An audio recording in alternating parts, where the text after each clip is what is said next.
പത്തനംതിട്ട കൂടൽ മുറിഞ്ഞകല്ലിൽ car ബസ്സുമായി കൂട്ടിയിടിച്ച് നവദമ്പതികളടക്കം 4 പേരുടെ മരണത്തിന്റെ നടുക്കത്തിലാണ് നാട്. ശബരിമല ദർശനം കഴിഞ്ഞ് മടങ്ങുകയായിരുന്ന ഹൈദരാബാദ് സ്വദേശികൾ സഞ്ചരിച്ച ബസ്സിലേക്കാണ് കോന്നി മല്ലശ്ശേരി സ്വദേശികളുടെ കാർ ഇടിച്ചു കയറിയത്. അപകടങ്ങൾ പതിവായ പുനലൂർ മൂവാറ്റുപുഴ സംസ്ഥാന പാതയാണ് ഇത്തവണയും മരണക്കെണിയായി മാറിയത്. റോഡിന്റെ അശാസ്ത്രീയ നിർമ്മാണം മൂലം അപകടം തുടർക്കഥയാകുന്നു എന്നാണ് നാട്ടുകാരുടെ പരാതി.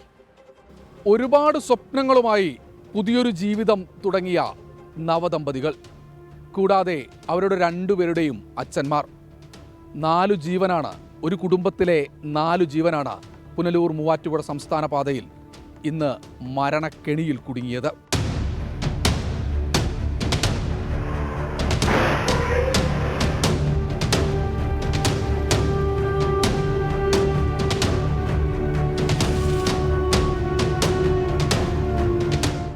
മണ്ഡലകാലം തുടങ്ങി ദിവസങ്ങൾ പിന്നിടുമ്പോഴും ശബരിമലയിലേക്കുള്ള പ്രധാന പാതയായ പുനലൂർ മൂവാറ്റുപുഴ സംസ്ഥാന പാതയിൽ അപകടങ്ങളുടെ തുടർക്കഥയാണ്. 4 പേരുടെ ജീവനെടുത്ത കൂടൽ മുറിഞ്ഞക്കല്ലിലെ അപകടമാണ് ഏറ്റവും ഒടുവിലെത്തിയത്. ഡ്രൈവർ ഉറങ്ങിപ്പോയതാണ് അപകടത്തിന് കാരണമെന്നാണ് പ്രാഥമിക നിഗമനം.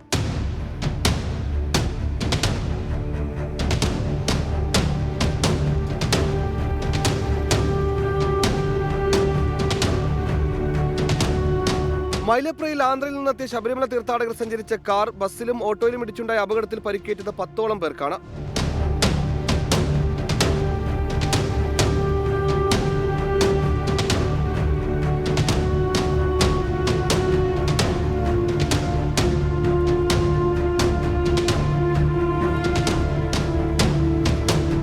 ജില്ലാ അതിർത്തിയായ കളഞ്ഞൂരിൽ KSRTC ബസ്സിലേക്ക് ആംബുലൻസ് പാഞ്ഞു കയറിയുണ്ടായ അപകടത്തിൽ കൂട്ടിരിപ്പുകാരെ സ്ത്രീ തെറിച്ചു വീണു. റോഡിന്റെ മിനുസം കാരണം വാഹനങ്ങൾ തെന്നിമാറിയതാണ് അപകടങ്ങളിലേറെയും. നിരവധി സ്കൂളുകളും മറ്റും സ്ഥിതി ചെയ്യുന്ന സംസ്ഥാന പാതയിൽ ജീവനും കയ്യിൽ പിടിച്ചാണ് കാൽനട യാത്രക്കാരുടെ യാത്ര.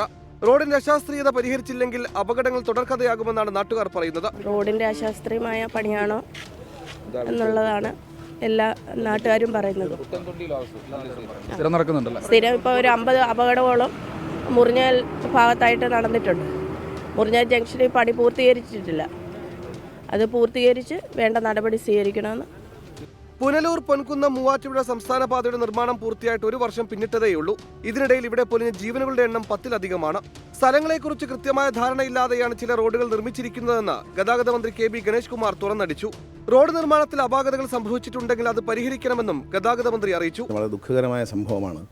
ഒരു കുടുംബത്തിൽ നിന്ന് 4 വ്യക്തികൾ ഒരുമിച്ചൊരു അപകടത്തിൽ മരിക്കുക എന്ന് പറയുമ്പോൾ ഇത് പ്രാഥമികമായി കിട്ടിയ റിപ്പോർട്ട് അനുസരിച്ച് ഡ്രൈവർ ഉറങ്ങിപ്പോയി, ഡ്രൈവ് ചെയ്തിരുന്ന വ്യക്തി ഉറങ്ങിപ്പോയി എന്നാണ് മനസ്സിലാക്കുന്നത്. റോഡുകൾ നന്നാകുന്നുവെന്ന് നമുക്ക് കുറ്റം പറയാം. റോഡ് നന്നാകുന്നില്ല എന്നാണ് പൊതുജനങ്ങളുടെ ആരോപണം ഉണ്ടായിരുന്നത്. ഇപ്പോൾ റോഡുകൾ നന്നായപ്പോൾ നമ്മളതിനെ കുറ്റം പറയേണ്ടതില്ല.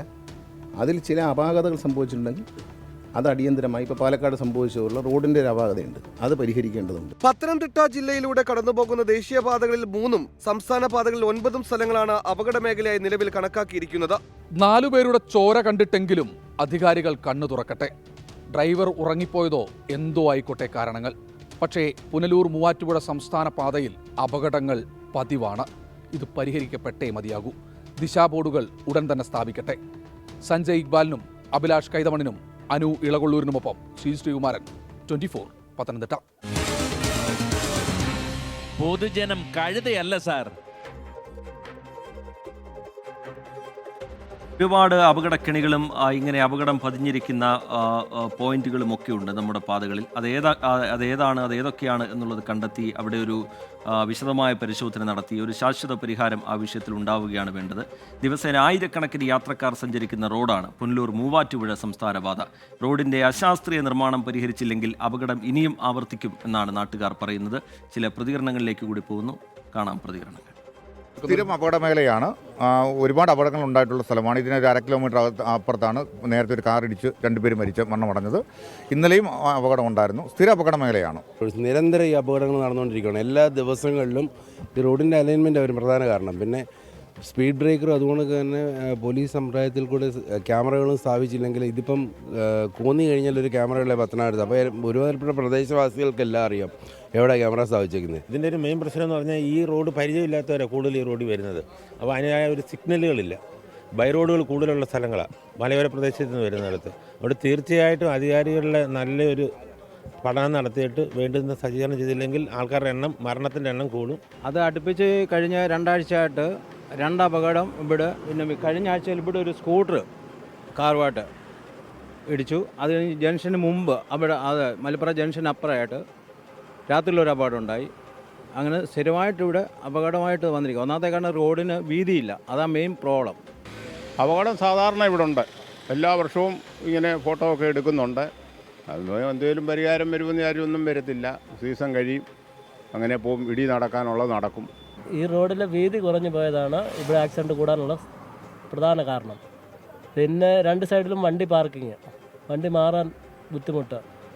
അതെല്ലാം ഓട്ടോ സ്റ്റാൻഡ്, അവിടെ ഒരു ഓട്ടോ സ്റ്റാൻഡ് വന്നത് കാരണം മെയിനായിട്ടും എന്നും ആക്സിഡൻ്റാണ്. എത്ര ജീവനുകളാണ് ഓരോ ദിവസവും നമ്മുടെ നിരത്തുകളിൽ പൊലിയുന്നത് എന്നുള്ള കണക്ക് അത് വല്ലാത്ത ഞെട്ടലുണ്ടാക്കുന്ന കണക്കാണ്. പുനലൂർ മൂവാറ്റുപുഴ സംസ്ഥാന പാതയുടെ കാര്യത്തിലായിക്കോട്ടെ, കഴിഞ്ഞ ദിവസം അപകടമുണ്ടായ മണ്ണാർക്കാട്ടെ പാതയുടെ കാര്യത്തിലായിക്കോട്ടെ, ഇതൊക്കെ അവിടെയുള്ള പ്രദേശവാസികൾ, നാട്ടുകാരൊക്കെ നിരന്തരം അധികൃതർക്ക് മുമ്പിലേക്ക് പരാതിയായി ഉന്നയിച്ച വിഷയങ്ങളാണ്. പക്ഷേ അന്നൊന്നും അത് മുഖവിലേക്ക് എടുത്തില്ല. ഇനിയെങ്കിലും സർക്കാരിൻ്റെ ഭാഗത്തു നിന്ന് ഗൗരവമായൊരു ഇടപെടൽ, പരിശോധന ഒക്കെ ഈ വിഷയത്തിൽ ഉണ്ടാകും എന്ന് പ്രതീക്ഷിക്കാം. ചൊവ്വാഴ്ച എന്തായാലും ഗതാഗത മന്ത്രി വിളിച്ച യോഗമുണ്ട്. അതിൽ സമഗ്രമായൊരു പരിശോധനയ്ക്കും ഈ അപകടങ്ങൾ കുറയ്ക്കുന്നതിന് വേണ്ട നടപടികൾ സംബന്ധിച്ചുമൊക്കെ തീരുമാനമുണ്ടാകും എന്ന പ്രതീക്ഷയോട്